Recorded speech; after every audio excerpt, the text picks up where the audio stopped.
Welcome to our Anam Cara videocast on this beautiful October Sunday morning. You are all very welcome. I'm gathered this morning with Lynn and Asa, and we're going to talk about the Dreamer Circle that we are offering on November 11th from 1 to 4 at the farmhouse in Goochland. Now, Anam Cara is a collective of kindred spirits, and we gather once a month to share our life's journey with each other. We share our gifts and talents, we share our spiritual experiences, our training, anything really. And we have a lot of fun, and then the best thing is at the end, we feast. So in October, we are gathering to do a Dreamer Circle, and we'll talk about that in a little bit. If you have not yet subscribed to our YouTube channel, please do so you can keep up to date on our programs that we offer. And also, if you would like to be added to our newsletter, you can email us at anamcaracollective13@gmail.com.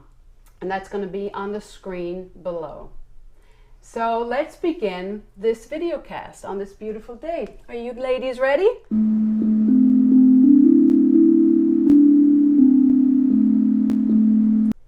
Before we get into our topic for today, I just want to share what happened last month.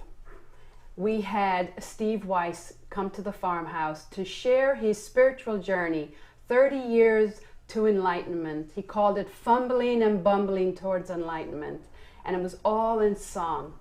And he brought his good friend Jim Moore, both exquisite musicians and songwriters. And we had quite a nice crowd at the farmhouse. Unfortunately, it poured rain the day before, so we couldn't do it outside. So we were all in the farmhouse, sitting around, some on the stairs, some standing. And for 1.5 hours, Steve and Jim just enthralled us with funny songs, heartfelt songs. Oh, it was just magical. And then at the end, we walked our labyrinth to celebrate the fall equinox, and then we feasted, and it was such a wonderful experience. So I'm just tickled, and I'm very grateful to Steve and to Jim for coming and sharing their music with us, and for Steve to be vulnerable and share all of his journey in song. Very enjoyable day.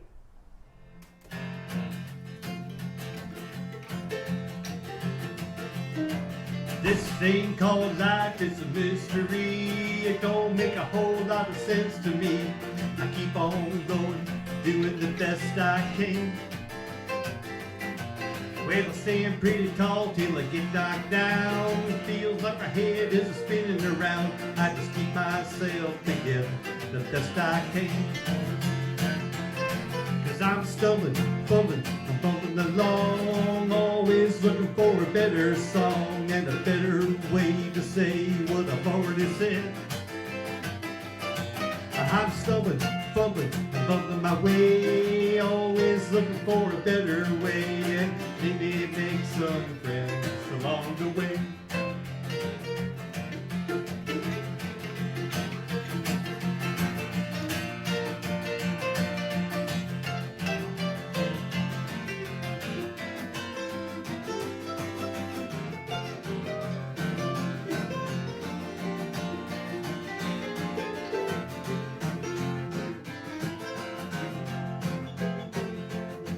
Well, most of the time I'm good all around. I try not to mow anybody down, but sometimes I let my ego get the best of me. Well, if you see me this way, then you know it's true. So let me apologize to you. There ain't no excuse, I just try not to do it again. Cause I'm stumbling, fumbling, I'm bumbling along, always looking for a better song and a better way to sing what I've already sung. I'm stumbling, fumbling, I'm bumping my way, always looking for a better way, and maybe make some friends along the way. Well, I do my best, you'll do the same. At the end of the day, ain't no one to blame. Just two people doing the best they can. Well, I can't say I'll always do what's right, but I can say that I will always try, and that's all we can do anyway. 'Cause we're stumbling, fumbling, and bumbling along, always looking for a better song and a better way to say what we've already sung. I'm stumbling, fumbling, I'm bumbling my way, always looking for a better way, and maybe make some friends along the way. We're already making some friends along the way. Woo! Oh, thank you. Stumbling, fumbling, bumbling along. That's good. So that was Steve Weiss at the farmhouse for the fall equinox. And today, I am so honored to welcome Lynn Jenkins to this video cast. And I know you are too, Asa. And Lynn is a soul sister of mine for over 20 years. And she is going to talk to us today about the Dreamer Circle that we're doing on November 11th from 1 to 4. So what is this Dreamer Circle all about?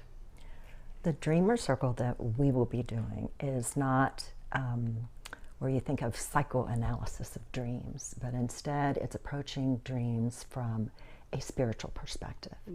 I was blessed to learn from a Native American teacher, and to them this is very commonplace. They understand that Great Spirit, the divine, God, whatever name you wish to use, is trying to guide us and give us answers all the time. And that includes at nighttime in our dreams.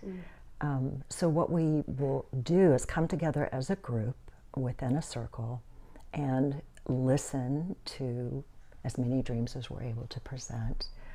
And what each of the listeners will be doing is dropping into a sacred space, and this helps us learn how to perfect that, to actually be able to drop and listen to Spirit's guidance, and then offer that feedback back to the dreamer that has shared their dream. It's quite wonderful because it's twofold. They get insight and wisdom, and we as participants get to exercise what my Native American teacher used to call the God muscle. And if you don't exercise it, it can, wane, and we need to deepen that connection. And this gives us an opportunity to learn how to do that. How did you step on the path, that wisdom path? You said you had a teacher. How did you find her? I had always been drawn to Native American spirituality. It just deeply resonated with me. I initially stepped on to the path. There is a book called Mother Earth Spirituality by Ed McGaw. His native name is Eagle Man. And then found that he was presenting a week-long workshop in Omega Institute up in New York. And so I traveled up there and got my first exposure. He taught from the Lakota tradition, so white buffalo calf women, and what she had brought to his ancestors.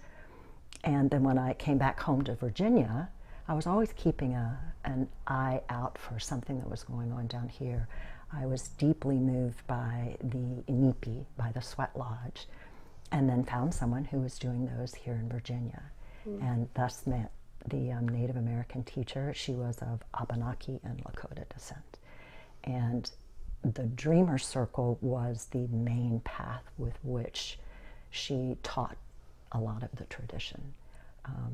And so she was down further in Virginia, but after I had been with them for a while, asked me to start a Dreamer Circle up here in the Richmond area. So. And it was my great honor and pleasure to be a part of that Dreamer Circle. And we met. Wonderful. We met every other week for a long time. Yes. And the thing that I remember the most is not knowing anything about dreaming or interpreting dreaming, and then learning to trust the message that was coming in from me, and also very interested in that circle. People picked up on different aspects of the dream, and they had an interpretation through their own filter and their own symbology and their own life experience, and they were able to say something to give to that person. that I wouldn't have thought of, or I wouldn't have known, because it's not my message for them. And you've experienced dreamer circle. I have. What I remember most is the experience of being in a room where everybody's dropping into that place. It really was such a powerful experience that I was exhilarated for days, because I had never experienced anything like that, where I just felt really connected, and I'm really in awe of the process, and I'm glad we're doing it again, because it just was a very, very good experience. Thank you. And to learn that dreams have messages. Yes. A lot of times we have a dream and we think maybe it was a movie we watched, and sometimes it is just that, or something, a conversation you had the day before. But then you wake up from dreams and you kind of have a feeling sometimes that was a different kind of a dream. And you've called them medicine dreams. Yes. What kind of dreams? A medicine dream. Medicine dream. When you wake up and you're like, all right, that dream was not That my had normal significance. dream. Yes. Yes. And sometimes it's not necessarily apparent to the dreamer. To them it can still appear to be, but that was so discombobulated, and I know it's special, but I can't make sense of it. I said, but when you present something like that to the dreamer circle, where people have dropped into listening to that guidance, it is just amazing, the abundance of wisdom that can come forth. And to your point, we all, as we travel life's journey, have our own wisdom paths, and someone may really pick up on colors that were in the dream, another numerology that was in the dream, another could be even like the plants or the place. Everyone picks up on a different aspect of the dream. And the teacher used to call it, she said, the dreams are like nuggets, many faceted nuggets. And each of us are listening, so we're seeing a different facet of it and being able to offer that. Go ahead. No, I'll save it for later. Okay. I just wanted to talk about the nuggets. As you're going around with the dreaming and people are giving those nuggets to the dreamer, I remember feeling, in the beginning I felt like very vulnerable sharing a dream and a little nervous, but then I started getting excited, because if I had a dream, I would bring it and share it, and I'd be excited to know what nuggets were people going to be able to give to me, where I could really understand it. Yes. And then not everybody has medicine dreams. So, you want to go and I want to have a medicine dream. But you said that sometimes the snippets, you call them, can have more to offer to the dreamer in terms of a message. You want to talk about snippets? Snippets is just sort of a name we've applied to where you don't have a full-blown dream that we would think. We certainly had dreamers that obviously were in that deep REM sleep and had a long, long dream, and it can take half an hour for them to tell the dream. And there can be someone else who is sheepishly going, well, mine was just sort of this little 5-minute and was like this, and this, but I know it matters. And so we call those snippets. And once again, those being brought to the circle can be just as profound, what is shared, that they can understand the depth of what was being offered to them. So absolutely. And so you don't, actually, to also say, you don't have to come with a dream. I'm sure there'll be plenty to go around, but you can come with a dream, or come with a snippet, or just come to participate in this. Oh, that was going to be my next question. What was required to participate? And it's simply that, just a willingness to learn this particular approach to how Great Spirit can be trying to reach us and talk to us and give us our answers. It's not just during the daytime hours. Right. And you don't have to have a dream. You can just come and listen to other people sharing dreams, and listen to Lynn, how she guides it, because you're really magnificent in how you guide the circle, and your depth of knowledge and wisdom on dream medicine is profound. So I love listening to what's Lynn going to say about my dream. And I'm just like everybody else, trying to drop into that sacred spot and listen. And a caveat here, when you do that, it may make absolutely no sense to you, and it's not meant to. because what you're perceiving is the wisdom that is meant to be gifted to the dreamer. So you can say, man, this seems very strange, or I don't know about this. No, it will make sense to them. So I guide you that way. You never know what will come through. That's true. I have experienced that where something comes in and it makes no sense to me. And in the beginning, I was afraid to say it in case I would sound stupid. I can't say that. That makes absolutely no sense. And then I had the courage to say it with Yes. your encouragement, and to look on the person's face that was receiving that bit of knowledge was like, how could she possibly know that? Yes. It touched so deeply and meant so much, and I had no idea because it wasn't for me. It was That's spirit. the magic of it. Yes. And I'm wondering what we might be able to do to prepare. I know that you have. That's a good question, because a lot of people will also say, well, I don't remember my dreams. And so that's part of what we'll discuss that day, is ways that you can retain your dreams better, such as journaling, having a notepad and a pen right beside your bed. And if you wake up at that 2 a.m. and you know you'll never remember it, you might not. So just put key words down, even for that, and then roll back over and go back to sleep. And I have to add, if you don't do that before you go to the bathroom, you won't remember when you get back to bed. You might miss an opportunity. And it's the same thing, sort of, and you have recalled this recently too, the proverbial growth occurs where attention goes. And the more, and we've all found this out, you may begin with not really remembering many dreams or feeling you have significant dreams. But if you pursue this path and work on it, it's amazing the amount and the depth that will occur. And the other thing, a practice, at least that I still try to do, is if you're really in that dream, then as you're waking up, perhaps by an alarm clock, perhaps just naturally, but before you even open your eyes or move, you simply do a sort of a fast replay, like 3 times, just at least the high points. And then you will be able to retain that as you come to full waking. And I think as soon as possible, writing it down Yes. with as much Detail as you can at detail that as point. you can about what you Yes. were feeling. And Yes.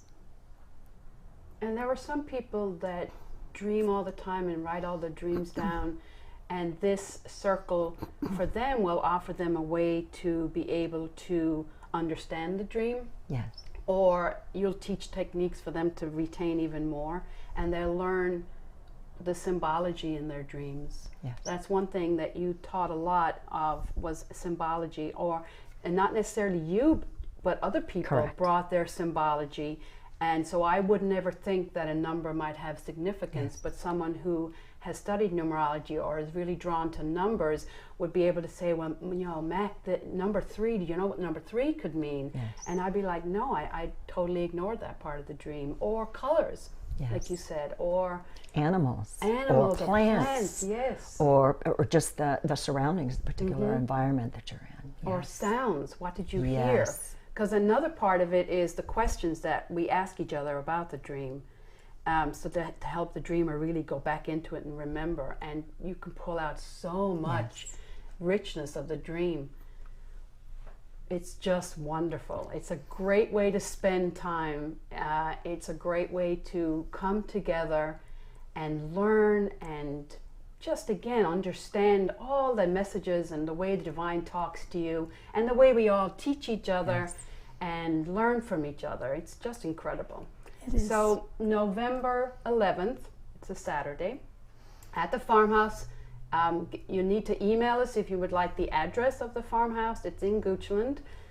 And get on the email, and we will send out the newsletter with a link to this video so you can replay it. And just come as you are. All are welcome. It doesn't matter who you are. Come as you are, and bring a dream or don't bring a dream. Come and sit and just observe. Or you may have the message that somebody needs to hear. Spirit might want you to go because there's a message that only you can channel for the person that shares the dream. We all are integral parts of each other's lives. We are all important. We're all beautiful and special. And you're all welcome to Anam Cara. And you can subscribe to our YouTube channel again to get all the updates on the programs that we offer, and subscribe to our newsletter. And with no further ado, shall we do our toast? Yes. Okay. So we lift our glass. Oh, Which I'll have to have a pretend okay. to.